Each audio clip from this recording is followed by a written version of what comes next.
안녕하세요. 5월 11일 북한 뉴스 브리핑 시작하겠습니다. 네, 세계보건기구가 코로나19 주간 보고서를 공개했습니다.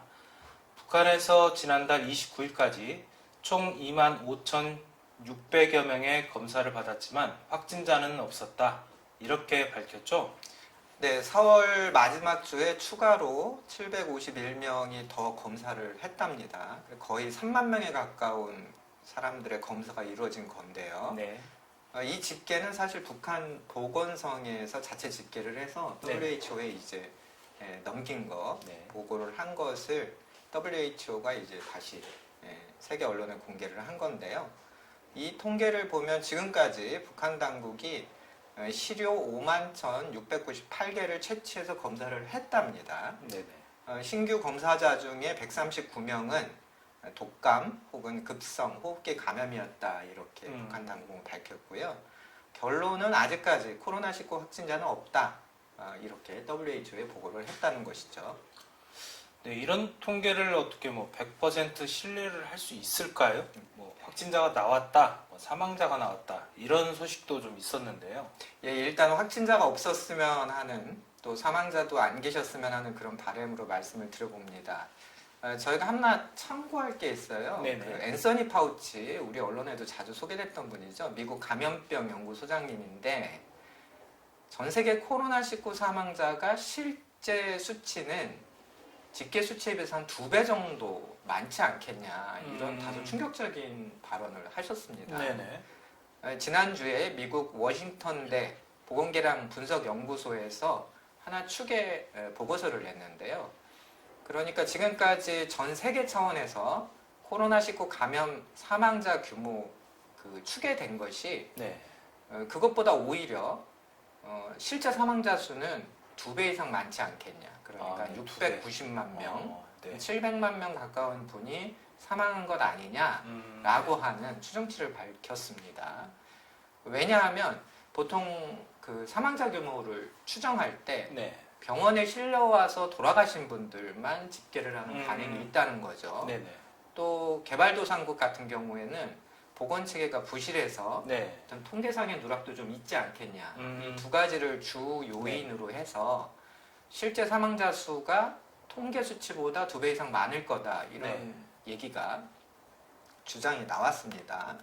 이런 것도 우리가 참고해 볼 때 북한에도 사망자가 있지 않을까 이런 좀 합리적인 의심은 해볼 수 있겠죠. 실제로 지난해부터 언론 보도들이 있기도 했습니다. 조선일보 경우에는 500명이 넘게 사망했다 이런 보도를 작년에 좀 내놓기도 했는데요.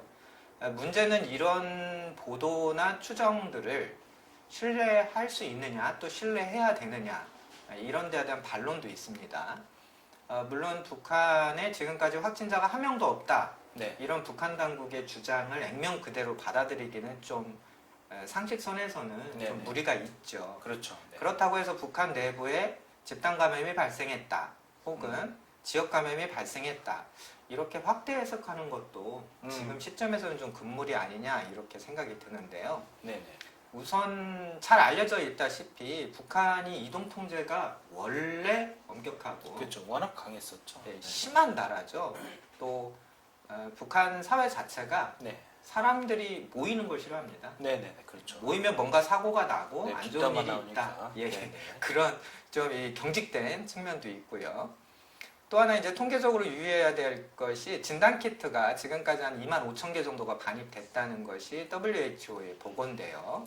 물론 중국이 뒷문으로 좀 지원해줬을 가능성도 있긴 있습니다. 어쨌든 이 진단키트가 충분치 않기 때문에 북한 같은 경우에는 한 번 감염자가 폭증하게 되면 확인조차 좀 어려운 아직도 이제 그런 수준이라는 것도 좀 고려를 해야 되고요. 또 중증 환자에 대한 관리나 치료 시설이 충분치 않다는 점. 그렇기 때문에 만약에 집단 감염, 지역 감염이 생겼다면 이 정도로 조용히 유지될 수 있겠냐라고 하는 합리적 의심이 불가피한 상황이고요. 또 하나 보셔야 될 게 올해 북한이 당 책임비서 강습회, 또 당 세포비서 대회, 또 최근에는 사회주의 애국 청년 동맹 대회 이런 각종 내부 정치 행사를 진행을 했습니다. 그렇죠. 북한의 내부 정치 행사는 우리랑 좀 다른 게 뭐냐면 이 중앙에서 지역 지방에 있는 사람들을 수천 명 단위로 모아서 네. 평양에서 먹이고 재우고 또 돌려보내는 네. 일까지 교통비까지 다 줘야 예. 되니까. 그런 일까지 해야 되기 때문에 굉장히 이게 그 집체적이고 집단적인 사업이에요. 네. 그래서 만약에 이 방역에 대한 일정한 자신감이 없다면 이렇게 수천 명 규모의 사람들을 조직해서 며칠 동안 숙식을 하는 이런 네. 행사를 과연 할 수 있겠느냐 이런 생각도 좀 해봐야 되는 거고요. 기타 우리 언론에 좀 잘 알려져 있지는 않은데 네. 각종 또 체육대회, 네네. 예술 행사 이런 것들이 상반기 내내 이루어져 왔기 때문에 북한 내부에서 대량 감염, 집단 감염, 지역 감염이 아직까지는 없는 것 아니냐 이 정도가 우리가 좀 추론할 수 있는 수준인 것 같습니다. 중국 단동 경제가 북중 국경 봉쇄로 어려움에 처했다고 홍콩의 사우스 차이나 모닝 포스트가 10일 보도했습니다.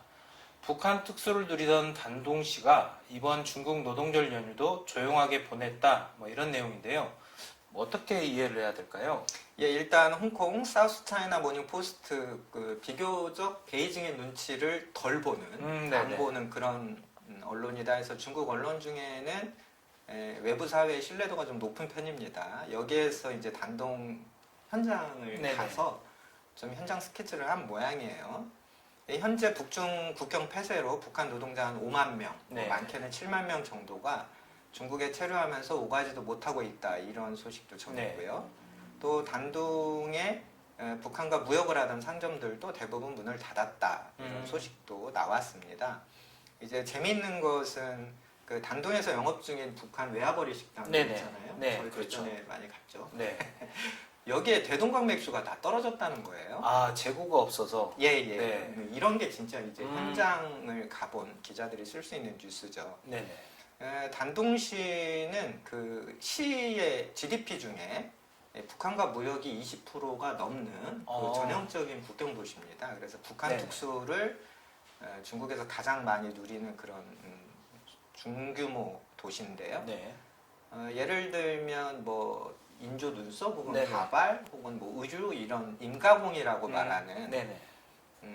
원료를 북한에 보내주고 북한에서 이게 이제 완제품을 만들어 네네. 오면 그걸 다시 단동에서 가져와서 라벨 포장을 해서 완제품으로 제조해서 파는 이런 인가공 특수가 많았던 네. 지역입니다. 북한 인건비가 낮으니까 그렇죠. 가능한 거죠. 이런 것들이 이제 무역 중단으로 사실상 개점 휴업 상태다 이런 뜻이고요. 또 단둥은 북한을 가장 가까이서 볼 수 있는 대도시입니다. 그래서 네. 관광 상품이 굉장히 많죠. 그렇죠. 저희도 예전에 많이 네. 탔던 그 배 타고. 60위안 내고 배 20분 타고 이렇게 네. 압록강변 돌아보는. 요즘에는 탑승객들이 적어서 이 페리오가 뭐 하루에 6번, 8번 이렇게 운행하던 게 절반 이하로 줄었다 이런 소식도 있고요.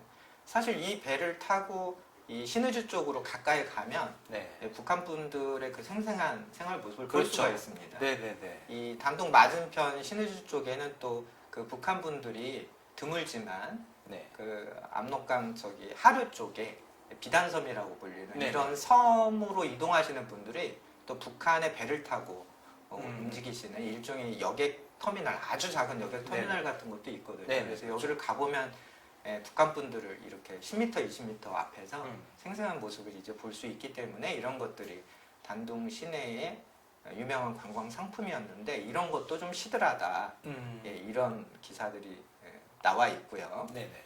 또 북한 여행의 출발지였죠, 단둥이. 그렇죠. 네. 여기에서 모여서 이제 평양이나 네. 북한의 유명주로 이제 중국 분들이 관광을 떠나는데 그래서 단동 시내 압록강변에 가보면 뭐 호텔, 네. 식당, 노래방 네. 이런 관광 상업 시설들이 굉장히 많이 발달이 돼 있습니다. 네. 그래서 북한도 외화벌이용으로 이 단동 쪽에 이 식당들 많이 네네. 그렇죠.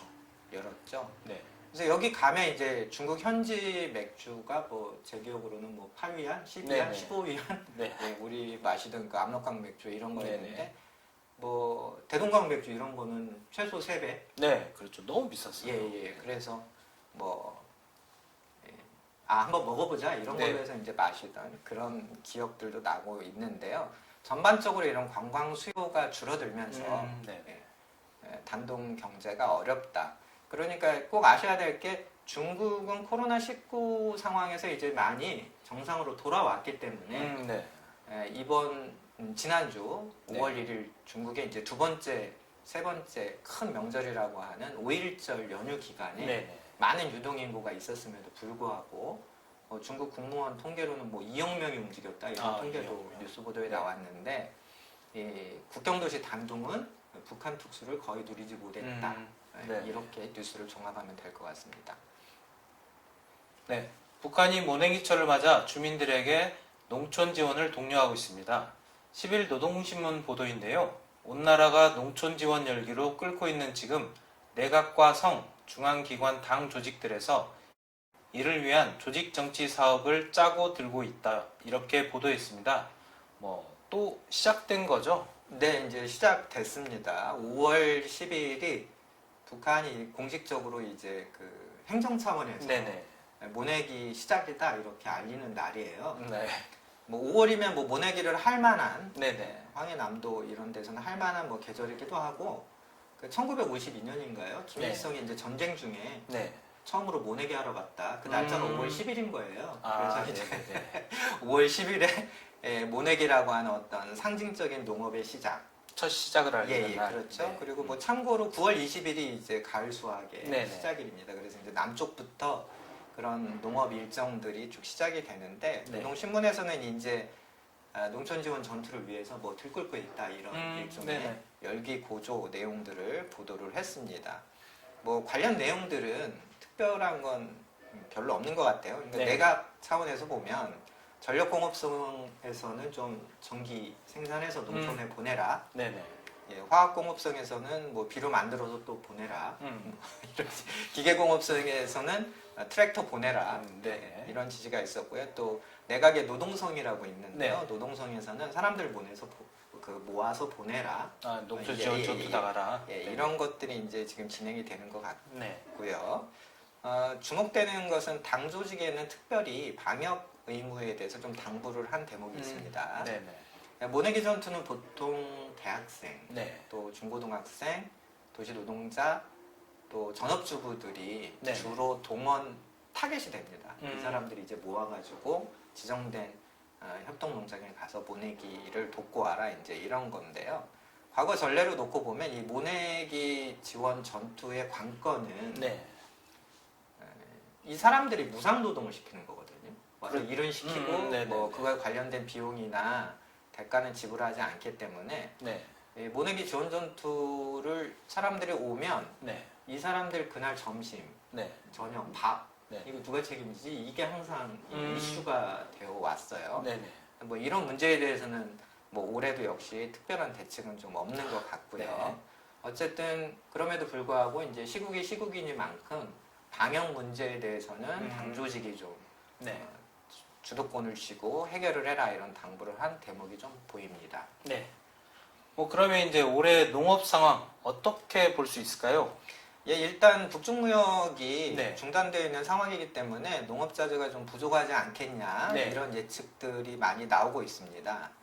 뭐 하지만 무역이 재개되면 네. 뭐 바로 필요량이 수입이 될 걸로 보이고요. 네. 또 국경 밀수가 느슨해지면 네네. 또 북한의 북부 지역 같은 네. 경우에는 모내기가 좀 늦거든요. 네네, 그렇죠. 남쪽부터 시작해서 북쪽으로 그 라인이 올라가는데 국경 밀수가 좀 활성화되면 북쪽 같은 경우에는 이런 문제가 좀 풀릴 수도 있을 것 같고요. 네.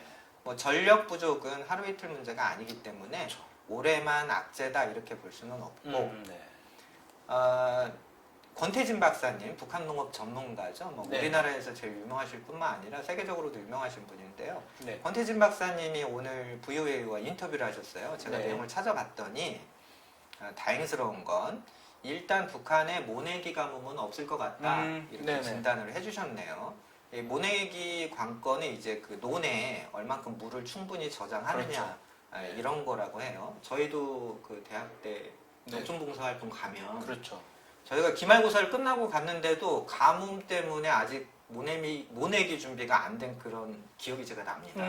네네. 그래서 농민분들이 막 애를 태웠던 그래서 양수기로 막 물을 채우고 그랬던 기억이 나는데 어쨌든 이제 논에 충분한 물을 대는 이 저수량이 네. 이 논농사의 이제 출발점이라고 그래요. 그래서 이제 권 박사님이 이렇게 북한의 황해남도, 황해북도, 평안남도, 평안북도 이런 네네. 지역들의 위성 사진을 이렇게 봤더니 한 10%에서 20%, 15%에서 20% 정도 네네. 적정량의 저수량이 있더라. 그래서 일단 시작은 뭐 무난한 것 아니냐 이렇게 좀 전망을 해 주셨습니다. 네, 그나마 다행이네요. 예, 그렇죠. 중국 해관 통계를 또 제가 봤더니 지난 3월에 한 달 동안 북한이 중국에서 질소비료, 화학비료 이런 걸 좀 수입을 해 갔어요. 네네네네. 그래서 해관의 어떤 물건이 수입되고 수출되는가 이 통계상으로 보면 네.